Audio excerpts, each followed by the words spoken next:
moving out of the summer into the fall.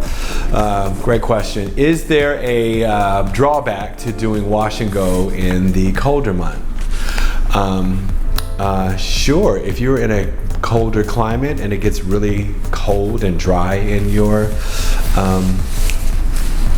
wherever you live, wash and go styling, I would they don't need to be done any less. Maybe it's more convenient to do them at night because you're less apt to want to wet your hair in the morning on a cold morning and before you go to bed. Do it at night. It doesn't matter what time of the day you do a wash and go, it's that you do them frequently.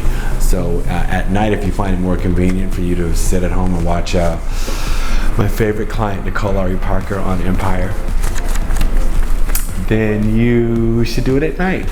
So you can watch TV and dry your hair at the same time, not be all pushed.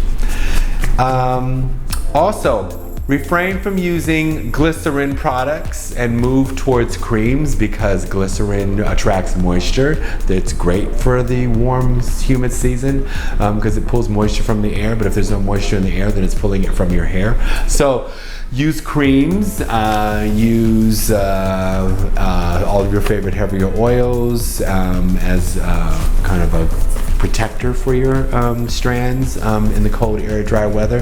That's where fattier oils are better underneath and layered and under your styling products. But find a cream like the Kinky Hair Rules Kinky Curling Cream. If you like creams, if you like a cream of your own choosing, then use that one. But use a cream versus a gel with the humectant.